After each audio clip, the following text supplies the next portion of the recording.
그래서 결국 우리 차분한 힘을 빌려줄 수 있어야 된다는 게 제일 중요한 거죠. 수면 교육을 할 때건 뭐 훈육을 나중에 할 때건 뭐 언제든 간에 우리가 그냥 차분한 힘을 빌려줄 수 있냐 없냐 그 내공의 차이인 것 같아요. 그래서 항상 전달해줘야 되는 메시지는 지금은 뭐 응급 상황이 아니고 아이 너 스스로 이 문제를 해결할 수 있을 거야 라는 굳게 믿는다는 의사를 좀 따뜻한 격려나 지지를 보내가지고 평화로운 분위기 속에서 이제 막 이렇게 해주는 거죠. 그리고 왜 그런 거, 그러니까 나는 네 문제를 대신 풀어줄 수는 없어. 하지만 네가 풀어나가는 과정에서 옆에서 항상 사랑으로 지켜보고 따뜻하게 응원할 거야. 뭐 이런 약간 마음가짐으로 임하면 조금 낫지 않나. 근데 이제 나중에 크면서 이제 블록 같은 걸 맞출 때도 마찬가지로 스스로 이제 문제를 해결했을 때 학습이나 그런 자신감이 더 많이 든대요. 그래서 약간 다음 단계로 넘어갈 때 약간 최소한의 도움만 주는 게 좋은데 이제 처음 할 때는 이제 워낙 이렇게 애지중지하니까 그게 오히려 이제 인지하지 않으면 힘든 그런 게 될 수도 있는 것 같아요. 이게 그러니까 결국 제일 어려운 것 같아요. 내 감정 컨트롤하기도 힘든데 아이의 그 감정을 받아줘야 되니까 그거를 이제 해내면은 이제 이게 결국 육아를 잘하는 결론적인 부분이긴 하죠. 이제 재우는 방법을 설명드리면 아까 이제 그냥 극단적인 양 끝을 보면 울리지 않기랑 아예 울리기가 있는데 이 큰 그림을 보여드리고 울리지 않기에서는 이제 눕 자면관, 눕 외의 자면관 이렇게 두 개로 나뉜다면 여기서 이제 우리가 선택을 아까 하자고 했잖아요. 그러니까 어쨌든 부모의 그런 차분한 기운을 뿜어낼 수 있는 잡념관을 선택해야 된다라는 거고 마음이 일단 편안한 방법을 해야지 그거를 전달할 수 있는 것 같아요. 마음이 불안하면 이게 다 전달이 돼서 아무리 이렇게 마음을 다 잡아도 불안해가지고 잘 안 되더라고요. 그래서 이제 4개월 전 아기를 키우고 계신 분들이라면 5S라고 이제 나와 있는 앞에 S만 따온 거잖아요. 그래서 자궁 묘사하는 거죠. 자궁을 묘사해서 안정감을 주는, 그러니까 수아들 속사계를 탄탄하게 해주고 자궁에서 더 탄탄하게 쌓여 있었으니까요. 혹시 4개월 전 아기 키우고 계신 분 계세요? 아, 계시군요. 그럼 설명을 드리는 게 낫겠네요. 그죠? 저는 처음에 첫째 키울 때 수아들, 그러니까 속삭이를 아예 안 했어요. 왜냐면 처음에 했는데 왜 하는지 일단 이유를 몰랐고요. 왜 하는지를 정말 몰랐어요. 그때는. 근데 그때 당시 되게 방문객이 많이 왔는데, 도련님이 되게 불편해하는 것 같다라고 얘기를 했어요. 저한테. 근데 되게 착한 도련님이고 그냥 아무 의미가 없이 그냥 얘기를 한 거예요. 이렇게 용트림하고 그러는 거 보니까 제가 그 소리를 듣고 혹시 안 좋은가 그런 생각을 하고 그날 이후로 안 써본 거예요. 그러니까 그때는 그냥 뭔가 이게 안 좋을 것 같은 그런 느낌이 한 0.1%라도 있으면 왜 엄마 마음이 내가 힘들고 말지 막 이런 생각을 첫째 때는 되게 많이 하게 되더라고요. 그래서 안 썼거든요. 근데 둘째 때는 이제 알았죠, 이거를. 그래서 그냥 속삭이는 이렇게 발이 좀 펑 빠지잖아요. 이렇게 수아들이나 수아들 어떤 밑에가 이렇게 막혀 있는데 그게 또 관건이더라고요. 잘 싸면 괜찮은데 우리가 그런 걸 배워본 적이 없으니까 탄탄하게 못 싸면 밤에 울 때 보니까 발이나 팔이 나오면 이제 모로반사라고 하잖아요. 움직이는 줄 모르는데 확 움직이다가 놀라갖고 막 울고 그래서 탄탄하게 싸주는 게 되게 효과적이더라고요. 그래서 저게 첫 번째고 두 번째는 옆구리나 가슴팍에 이제 압력 주는 거. 그래서 옆으로 해서 안정 취하게 하거나 저렇게 이제 재우면은 재우라는 건 아니고요. 안정을 줄 수 있다는 거죠. 4개월 전에는 이제 역류와 돌연사 때문에 등 대고 재워야 되긴 하지만 이제 요걸 알고 있으면 수면 이식 때 뭐 해줄 수도 있는 거고 누울 때 이제 여기 뭐 어떤 그런 것도 요새 팔아요. 뭐 양인형 같은 거 조금 무게 되게끔 그런 거 올려줄 수도 있고 그리고 쉬소리 이거 자궁에서 들었던 거를 재울 때 진짜 키우면 그냥 소음도 차단이 되고 되게 잘 자는 것 같아요. 막 항상 추천이 나오고 있고 한 돌 이후까지도 써도 무방하다고 해요. 특히 아기가 둘인 경우는 소음이 많이 발생을 하니까 소음 차단 효과가 좋은 것 같아요. 그리고 이제 스윙은 그냥 바운싱 해주는 거 우리 그건 애들이 워낙 좋아하죠. 그리고 빨기는 이제 쪽쪽이나 뭐 우리 이거 전 물리는 것도 워낙에 안정을 잘 취하는 그게 이제 5가지 좋아하는 것들이죠. 그래서 결과적으로는 이제 자는 환경을 우리가 설정할 때도 공간 설정을 뭐 같은 방에서 잘 거냐, 뭐 다른 방에서 잘 거냐부터 생각을 해야 되는 건데, 같은 방에서 잘 때도 조금 떨어져서 잘 거냐, 한 몸으로 잘 거냐, 다른 방에서 잔다면은 그때 또 이제 곁에서 머물러서 뭐 위안을 주거나 뭐 잡념관에 있어서 할 거냐, 아니면 두고 나올 거냐, 이런 걸 이제 생각을 해봐가지고, 이제 아까 그런 가치관에 의해가지고 좀 장단점을 생각을 해봐야죠. 그런 다음에 그게 됐으면 잡념관 이제 설정을 하고, 그 다음에 잡념관을 눕힌다라고 했다면은 이제 그때부터 위안의 타입을 얘가 이제 눕혔을 때 그 방법을 모르면 어쨌든 자고 싶은 울음이 발생을 하잖아요. 그때 뭐 30초를 줄 수도 있고 1분을 줄 수도 있고, 곁에 머물러서 주냐 아니면 나와서 주냐, 그건 이제 정해야 되는 거고요. 한 번만 해보면은 사실 좀 엄마의 그 감이 있더라고요. 그러니까 얘는 뭐 들어가서 위안을 주니까 오히려 막 더 심하게 우네, 막 이런 게 해보면 좀 감이 있어요. 그리고 엄마랑 얘의 그 합이 있으니까. 그래서 그런 것들을 일단은 처음엔 정하긴 해야겠죠. 그리고 위안의 한계, 뭐, 한 4~5번 안눕하고 뭐 이런 거 있죠. 뭐 언제, 20분까지 울릴 거라는 말을 이제 쓰지 말라고 했는데, 어쨌든 20분 동안 뭐 울음을 허용할 거야, 뭐 이런 식으로 한계를 일단 설정을 해두는 거. 이렇게 이제 자기가 먼저 설정해 놓으면 좀 하기가 쉬운 것 같아요. 첫째 시절에 저의 잡념관의 변천사는 처음에는 그냥 무조건 안아서 무한반복으로 걸었는데, 진짜 발바닥이 이렇게 뚫리는 것처럼 너무 힘들어가지고 아무 생각 없이 그냥 젖물려서 재우는 거는 이제 제가 살기 위해서 젖물려서 재우게 됐어요. 근데 저렇게 변화를 줬잖아요. 그럼 저 때도 울음이 그때도 생각하면 막 발생을 해요. 왜냐면 누워서 젖무는 거는 방법을 모르니까 그냥 막 울더라고요. 누워서는 무는 게 또 힘드니까. 그래서 한 몇 번 하니까 또 적응이 되고, 거의 그 당시 1시간 정도 물린 적도 있고. 근데 그게 저는 오히려 살겠더라고요. 그래서 이렇게 하다가 둘째 임신을 하기 위해서 이제 젖을 끊고 이제 업어서 그때 재웠어요. 그 다음에 이제 임신 3개월 때까지 업고 있을 수가 없으니까 같이 누워있는 체제로 그때 변환을 했어요. 근데 그 과정에서 약간 울음이 다 발생을 해요. 그러니까 전환해서. 그러니까 여러분들도 이제 잡념관을 뭘 선택했는데 뭐 변화를 줘야겠다라고 생각이 들면은 그걸 그냥 잘 애기 생체 시기랑 맞게끔 해서 주면은 되게 잘 따라와요. 근데 이때도 이제 단유라고 표현하잖아요. 젖 끊는 거. 그걸 하면서 그때 조금 촉은 왔어요. 그러니까 그 전까지는 뭔가 내가 먼저 변화를 주는 행위 자체를 못하던 엄마였는데, 단유는 이제 둘째를 가지려다 보니까 이거는 피할 수 없는 그냥 낭떠러지에 서 있는 그거잖아요. 그러니까 어쩔 수 없는 거니까 그냥 안 물려야 되니까 그냥 안 물리면 그냥 그걸 배우더라고요. 그러니까 울음은 발생을 조금 하는데 다른 위안으로 막 주는 거죠. 여기서 이제 업었다는 거는 이제 젖을 안 주고 그냥 업어준 거예요. 그러니까 뭐 3일 정도 되면은 그냥 알더라고요. 그래서 아, 이렇게 그냥 하면 되네, 뭐 이런 생각은 했어요. 그랬고, 둘째 때는 사실 그렇게 막 체계적으로 뭐 하려고 한 것도 아니고, 둘째 때는 이제 둘 다 원에 안 가는 시절에 그냥 집에서 계속 육아를 하고 있었는데요. 그냥 첫째가 워낙 한 몸으로 자니까 그때 당시 체제가 어땠냐면, 첫째가 낮잠 1회 체제였어요. 그래서 제가 좀 쉬려면은 첫째 낮잠 1이라고 우리가 표현을 해요. 토끼 육아에서는. 낮잠 1의 타이밍을 둘째 뭐 낮잠 두 번째 낮잠 걔랑 딱 맞추지 않으면 쉴 수가 없는 체제인 거예요. 그래가지고 그걸 딱 1시경 정도에 한다면 그때는 무조건 두 놈이 같이 자야 그때 내가 쉬니까 그걸 맞추는 건데, 되게 중요한 낮잠인데, 보통은 둘째를 아까 말씀드린 그런 수면 큐 사인이라고도 이렇게 네이밍을 했었는데, 안정되게 해서 그냥 내려놓고 나오면 걔는 자긴 했어요. 처음부터 좀 그렇게 그러니까 손을 좀 안 타게 되더라고요. 둘째는 그냥 그렇게 그냥 자연이 되더라고요. 그랬는데 한 4개월쯤 되니까 돌불이라고 토끼 육아에서 표현을 하는데요.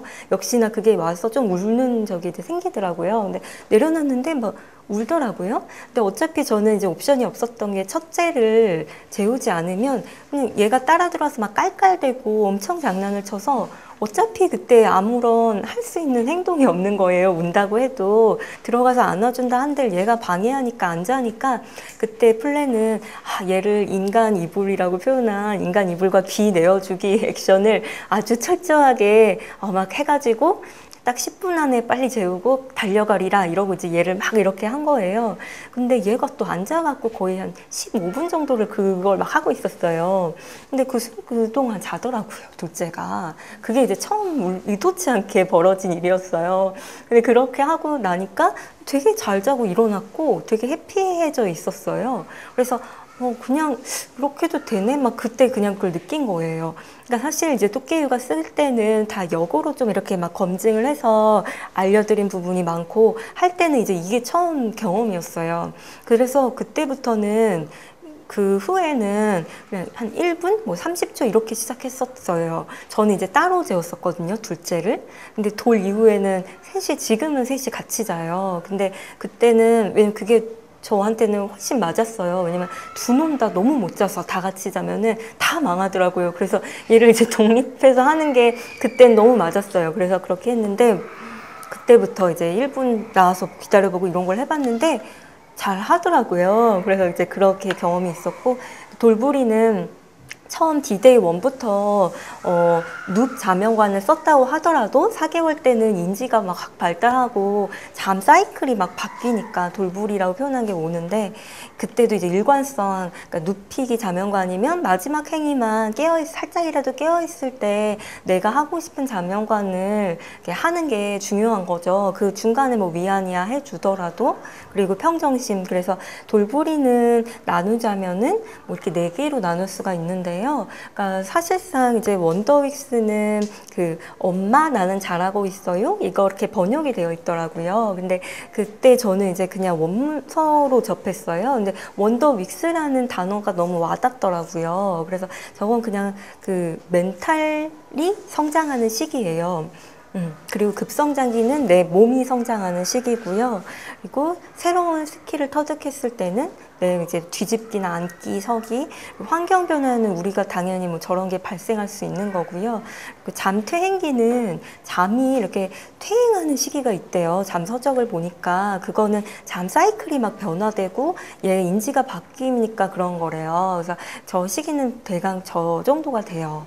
근데 사실 저 때도 결국 엄마가 그 당시에 원더윅스라고 네이버나 이런 데 치면 제가 원더윅스라고 단어를 쓰기 전에 없었어요. 아예 제가 저걸 그냥 요약해서 올렸었거든요. 지금은 되게 많이 쓰게 됐더라고요. 근데 원더윅스 그때 이제 카페에 올렸었거든요. 요약한 거를. 그러니까 언제고 이때 이런 특징. 근데 그때 반응은 결과적으로 그거였어요. 그냥 이걸 알고 있으니까 마음이 평온해져가지고 그래서 해결이 됐다. 그러니까 좀 울더라도 뭐 괜찮아, 지금 원더윅스잖아, 이렇게 반응할 수 있었다는 거예요. 그 당시에 그런 얘기를 되게 많이 들었었어요. 그래서 저게 이제 돌부리는 이렇게 돼 있고, 이제 하루 양분, 저건 뭐냐면 의외로 이제 밤수, 꿈수 뭐 이런 이제 단어 같은 거 정의가 많이 나와요, 토끼 육아에서. 그래서 하루를 일단은 밤수, 꿈수 뭐 이런 거 얘기하려면 나눠야 되는데 12시간을 통잠을 자야 된다는 그런 얘기가 아니라 그냥 딱 심플하게 그냥 딱 12시간으로 나누는 거죠. 그래서 가지고 막 카페나 뭐 이런 데 보면 뭐 77 체제 막 이런 단어 많이 쓰거든요, 토끼 육아에서는. 그래서 저는 뭐 77 체제로 정했어요. 뭐 88 체제로 정했어요. 이게 결국 아침 기상을 7시로 했고, 뭐 밤잠 들어가는 시간을 뭐 7시로 했다. 뭐 이런 뜻이에요. 근데 그렇다고 12시간 다 자는 게 아니라 그냥 그렇게 크게 틀을 잡았다는 거예요. 그리고 보통은 11시간 자는 것도 되게 정상적이고, 때에 따라서는 10시간 자는 아기도 있대요. 잠 니즈가 좀 적은 아이는. 그래서 이건 그냥 이해를 위해서 이렇게 딱 양분하고요. 그래가지고 만약에 77로 나눴으면 밤에 해당되는 시간에 수유를 하면 그게 밤수가 되고, 꿈수는 이제 내가 자러 가기 전에 그냥 전략적으로 하는 수유를 꿈수라고 하잖아요. 그래서 혹시 용어에 대해서 설명을 드리면 도움이 될까 싶어서 이제 나온 거고, 그래서 일과를 짜는 게 중요한데 처음부터 이렇게 막 어디에 맞추려고 하지 말고 아까 말씀드린 먹잠표에 의해서 그냥 관찰일지부터 쓰는 거예요. 그래서 관찰일지 썼으면 이제 또깨 육아 책이 있거나 뭐 그냥 이렇게 검색해서 볼 수가 있다면 스케줄 가이드라인이라는 게 있거든요. 그거를 이제 참고하시면 비교가 돼요. 그러니까 내 연령대에 뭐 잠텀이라고 표현한 깨어있는 시간이 몇 시간이 좀 평균치인가 뭐 이런 거 있죠. 그래서 그런 레인지를 보고 이제 판단을 해볼 수 있는 거예요. 지금 개월수의 낮잠은 뭐 몇 회를 자지 뭐 이런 거. 그래서 이제 아까 말씀드렸던 거고, 결국 잠텀은 약간 이렇게 약어를 많이 쓰게 되더라고요. 그러니까 카페에서 그냥 회원님들이 얘기를 하다 보니까 약어를 쓰게 되는데, 총 깨시는 이제 결과적으로 깨어있는 시간을 다 더한 거를 총 깨어있는 시간의 약자거든요. 그래서 이제 결국 잠텀이 이제 뭐 발생을 3번 할 수가 있잖아요. 낮잠이 2회 있다라고 하면은 아침 기상부터 낮잠 1까지가 잠텀 1이고, 이제 낮잠 1과 낮잠 2 사이가 잠텀 2가 되고, 낮잠 2와 밤잠이 잠텀 3이 되거든요. 그 깨어있는 걸 다 더한 게 총깨시라고 표현을 하고 있어요. 이제 낮잠 전환이나 적정 낮잠 횟수는 책 같은 데서 이제 저런 약간 그 표가 많이 나와요. 그러니까 저런 그냥 가이드라인 표? 그래서 이제 저런 것 중에 하나를 그냥 가져와 봤어요. 그래서 한 5개월 정도쯤에는 낮잠 횟수가 3회 정도인데, 뭐 때에 따라서는 4회도 있다. 근데 고양이 잠이라고 표현을 했는데요. 그러니까 마지막에 짧게 자는 45분이나 40분 자는 거, 그게 고양이 잠이라고 많이 나오더라고요. 이제 저렇게 보통은 그렇고, 9개월쯤에 한 2회 바뀌고, 15개월에서 20개월 될 때 1회로 바뀐다. 이게 근데 애들마다 저건 그냥 가이드라인일 뿐이고, 저거에 딱 들어맞지는 또 않아요. 그냥 참고 자료인 거죠. 낮잠 전환 개월수도 이제 참고 자료로 보시면 되는 거고요. 낮잠 전환할 때도 좀 잘 이게 끌어주면은 좀 쉽게 애가 잘 자겠죠. 근데 키 항목들은 저렇게 좀 많아요. 그래서 이제 관찰일지를 처음에 쓰는데, 낮밤을 일단 양분을 하고, 첫 수랑 막수는 마지막 수유잖아요. 그래서 그걸 설정을 내가 하고, 밤잠 들어가는 시간 설정하고, 관찰일지 쓰는 거죠, 이제 처음에는. 그리고 이제 총 밤잠 수면 시간을 쓰는 거죠, 현재 상태에서. 그리고 혹시 남아있다면 밤수가 몇 회 남았는지 쓰고, 그 눕히기 자명관을 쓰고 있다면 눕히고 나서 잠들 때까지 소요 시간이 지금 현재 몇 분 정도 소요되는지를 써보고, 낮잠의 수면 길이를 써보고, 낮잠 총 수면 시간 써보고, 지금 낮잠 횟수를 써보고, 지루하죠. 근데 그래서 총 수면 시간을, 그리고 뭐 총 낮잠 수면 의식을 소요하는 시간이 있죠. 그러니까 이것도 막 너무 길게 하거나 짧게 하면, 어쩔 때 막 너무 안 자면, 어쩔 때는 막 수면 의식을 분리불안 돌부리에서는 조금 길게 해주면 좀 잘 잔다 그러더라고요. 이런 식으로 이제 수면 의식을 내가 몇 분 하고 있는지도 의외로 이제 만약에 각방 체제라 갖고 꼼꼼하게 수면 의식 하잖아요. 좀 어둡게. 그러니까 몇 분 갔는지를 타이머나 뭐 이렇게 핸드폰 안 보면 모르거든요. 그러니까 좀 체크를 해보거나, 한 10분은 배정을 할 거야. 뭐 이렇게 하면 10분 정도는 수면 이식할 때 되게 막 좀 애정어리게 딱 둘만의 되게 달콤한 시간으로 하면 더 되게 잘 잔다고 해요. 그래서 이제 총 깨어있는 시간도 체크해보고, 총 깨어있는 시간에서 각 잠텀은 이제 아까 말씀드린 잠텀 1, 2, 3이 다 다르대요. 그러니까 이게 뭐 같게 뭐 항상 1시간 반이 얘는 잠 배터리야, 이렇게 생각하실 필요는 없고, 조금씩 차이는 있을 수 있고요. 그래서 수유텀, 소요 시간, 뭐 하루 수유 횟수, 수유량 이런 걸 다 적어보자는 거고, 적어서 그 가이드라인 표는 있으니까, 그러니까 그거랑 비교해서 내가 뭐 어디에 그 선에 있는지, 그거를 이제 위치를 파악하면 그쪽 가고 싶은 방향으로 좀 끄는 게 조금 쉽겠죠. 3일 법칙은 이제 먹는 양을 좀 변화시키거나, 뭐 스케줄 시간 변화할 때 이런 게 많이 나와가지고 그냥 가져와 봤어요. 또깨 책에도 이제 넣었는데, 3일씩, 그러니까 15ml씩 줄이는 거예요. 예를 들어서 밤수를 줄인다고 했을 때, 그냥 혼자서 잘 자는 아이는 사실 알아서 끊고 별다리 막 끊으려고 애쓰지 않으셔도 되는데, 막 만약에 뭐 이걸 해보고 싶다면, 그러니까 3일씩 그냥 15ml씩 줄여는 거죠. 3일 동안 월화수 줄인 거 주고, 그 그다음 또 15ml 줄인 거 주고 애가 그냥 적응을 했다면 그런 식이니까 점진적으로 하자는 거고 내가 만약에 애가 아파가지고 눕히는 자면관 말고 다른 자면관을 썼다. 근데 그게 그냥 한 번 했는데 그 다음 날에도 또 했고 그다음 내가 이 자면관으로 갈 게 아닌데 뭐 세 번째 날에도 했다면 그게 습관화가 된다고 하니까 한 번 3일 연속으로 뭔가를 그냥 의도치 않게 했으면 습관화가 되고 그걸 떼려면 7일이 걸린대요. 그 습관된 거를. 그래서 뭐 그런 법칙들이 또 몇 개씩 있어서 가져와 봤고요. 한 방에서 자는 게 또 장점도 있고 근데 우리가 단점도 있으니까 한 방에서 같이 잘 거면 단점을 알면은 우리가 대비할 수 있잖아요. 근데 한 방에서 잘 때는 거의가 나오는 게 이제 밤술을 오래 할 확률이 어쩔 수 없이 높고 왜냐면 같이 자니까 아무래도 낑낑대는 소리 잘 들리고 하다 보니까 과개입을 할 위험이 높아지고 가장 좋아하는 상대가 엄마인데 옆에 있으니까 흥분한 상태가 돼서 잠모드로 전환이 어려워가지고 좀 그 시간이 오래 걸리는 거죠. 그러니까 누워서 잠드는 그 시간이 잠모드 전환이 쉽게 안 된대요. 근데 이게 나쁘다는 얘기가 아니라 그게 덫으로 이제 항상 나와 있는 거예요. 그래서 장점은 엄마 마음이 좀 내가 이걸 원하면 당연히 편할 것이고 잘 때 서로 유대감 형성은 확실히 조금 특히 뭐 워킹맘이라서 낮에 볼 일이 거의 좀 시간적으로다가 절대적인 시간량이 부족하면은 오히려 같이 자면서 되게 좋은 소중한 시간을 좀 쉐어할 수 있는 것 같아요. 분리불안 시기에는 그런 분리불안 잠재 리스크를 못 느끼겠죠. 어쨌든 같이 옆에 있으니까 뭐 걱정은 없는 거죠. 그리고 나이가 든 유아 수면 교육 을 그냥 가져와 봤어요. 그냥 지금 연령대가 돌 전이시죠, 다. 돌 후에 만약에 한다면은 약간 그 이건 올인원에 좀 더 자세히 넣었거든요, 2탄에. 네, 혼자 재우면은 예를 들어서 이제 이지핏이라고 해가지고 안전문 같은 게 있어요. 그게 좀 유용하다고 저희 카페에서는 많은 회원님들이 얘기를 하더라고요. 왜냐면 이제 걷는 시기가 되면 독립해서 재우더라도 그냥 문을 열고 나와버리잖아요. 그러니까 이제 안전문을 놓으면은 그걸로 좀 알려줄 수 있는 거죠. 이게 왜 슈퍼맨이 돌아왔다 해서도 뭐 삼둥이네 집에 되게 많이 나왔었다고 하더라고요. 그래서 이제 그게 좀 유용할 수도 있다, 안전문. 근데 없어도 결국 똑같아요. 앞에 말씀드린 것처럼 그냥 독립수면을 그때도 할 거면 그냥 나와도 그냥 편안한 기운으로 다 뭐 이렇게 말을 하면 안 돼요. 말을 하면 놀아줄 걸로 되니까 걔한테 이제 말리게 된대요. 그러니까 지금 자는 시간이야 라는 말 외에는 그게 서로 상호작용하는 시간이 아니라는 걸 확실히 보여줘야 되고 방으로 가 이렇게 알려주는 거죠.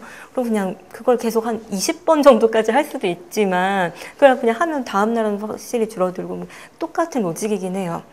이런 것들은 그 기법들인데 그 나중에 이제 이게 궁금하시면 설명을 드리고 좀 지루하실 것 같아서 넘어갈게요. 이제 훈육인데요. 훈육은 이제 1층 내, 2층 내로 그냥 간단하게 표현을 했어요. 그러니까 보통 다들 알고 계실 텐데 우리 이성이 개입된 인간의 뇌라고 부르는 게 전두엽이라는 호칭을 쓰거든요. 근데 그거 말고 막 원시인의 뇌, 뭐 파충류의 뇌, 감정의 뇌, 뭐 충동의 뇌 이런 게 이제 따로 있는데 그걸 그냥 1층 뇌를 감정의 뇌, 2층 뇌를 이성의 뇌로 그냥 표현한 거예요. 이게 왜 그러냐면 우리가 이해하기도 쉽고 애들한테 설명할 때 1층, 2층 하면 알거든요. 근데 뭐 감정의 뇌, 이성의 뇌 하면 모르니까 그래서 이제 이렇게 표현을 해서 애들하고도 항상 얘기를 하는 표현이에요. 그래서 이게 뭐냐면은 1층 내에서 제가 이제 영상을 한번 찍은 적이 있고 이제 올인원에 넣었는데요. 저도 이제 이걸 배워서 이제 유용하게 쓰고 있는 건데 여기가 2층이라고 생각하고 여기 1층이라고 생각을 하는 거예요, 손을. 그리고 이쪽이 감정이 막 폭발하는 우리도 욱하고 막 우리도 이성을 잃을 때가 있잖아요. 그게 이 부위라고 하면 우리가 막 이렇게 이성을 잃었을 때 2층 뇌가 그 폭발하는 감정을 감싸줘야지만 그걸 차분하게 표현할 수가 있대요.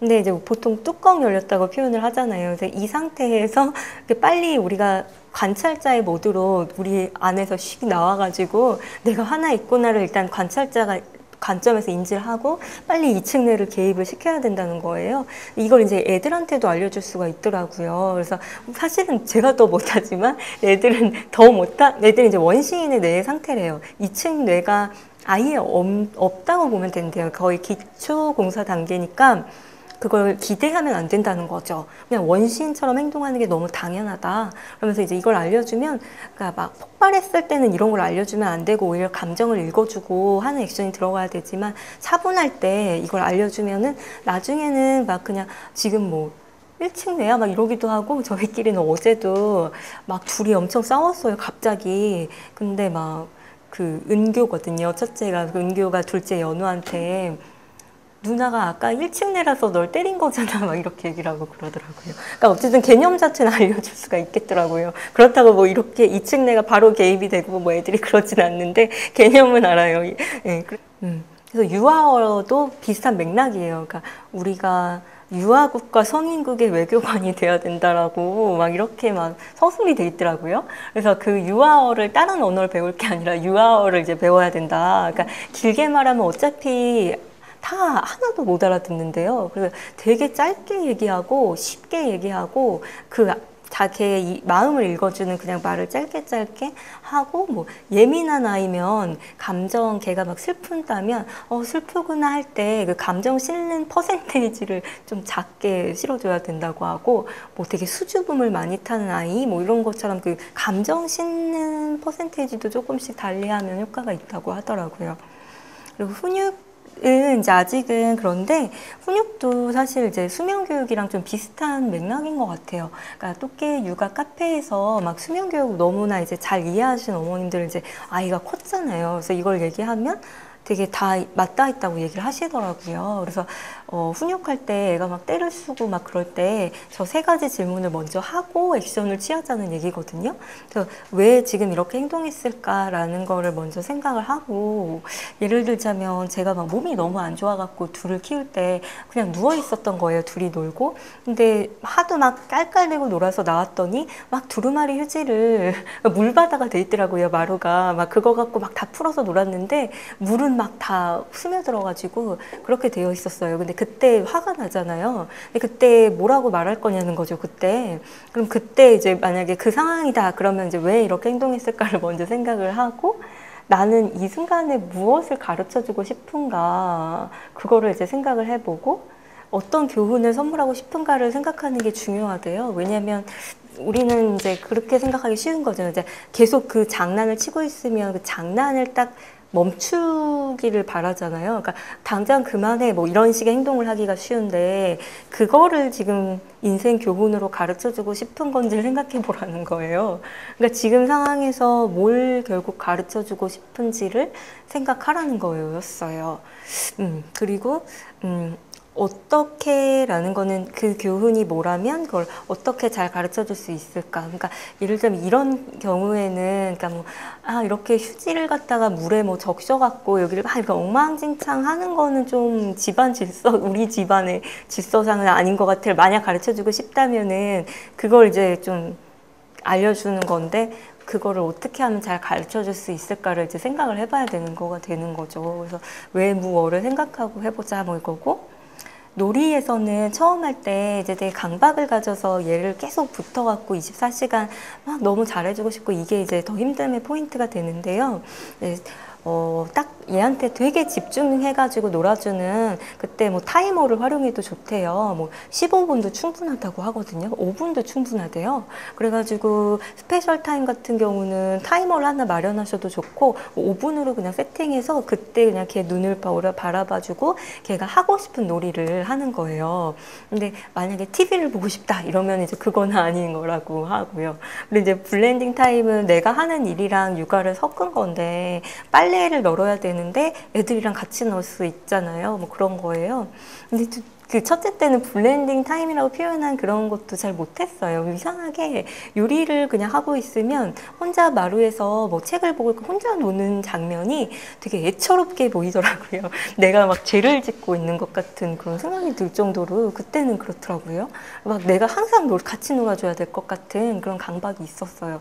근데 둘째 때는 이제 짬이 안 나니까 그냥 계속 혼자 좀 노는 게 많이 되고 그래서 오히려 이제 처음 할 때는 그 언론 타임이라고 표현한 혼자 놀 기회를 이제 인지하고 주는 게 어렵대요. 그렇다 보니까 혼자 놀 기회를 또 마치 시간을 아까 타이머 한 것처럼 배정을 해서라도, 왜냐면 그게 애처로워 보이는 판국이니까 주면은 그때 좀 더 자기가 더 발전을 한대요. 호기심이나 이런 거를 자기 스스로 놀이를 이제 탐방하니까요. 그래서 미터기의 동전 넣기는 그러니까 외국에서는 차를 세울 때 그 차 옆에 이렇게 동전을 넣어가지고, 그래서 뭐 동전 1시간이면 동전 2개 넣었다 치면은 오버되면은 동전을 나중에 이제 티켓 안 하려면 식당에서 밥 먹다가 1시간 오버되기 전에 나와서 또 동전을 넣고 이렇게 주차 요금을 하거든요. 마찬가지로 애가 폭발하기 전에 그 관심 동전을 넣어주면은 이제 티켓팅을 할 일이 없다, 이런 얘기예요. 그러니까 이제 너무 관심을 또 안 주고 있으면은 막 또 막 짜증내고 때를 쓰면 우리가 피곤해지니까 이제 막 미터기에 동전 넣듯이 이제 관심을 좀 적절한 관심을 적절한 때에 주자, 이런 얘기고요.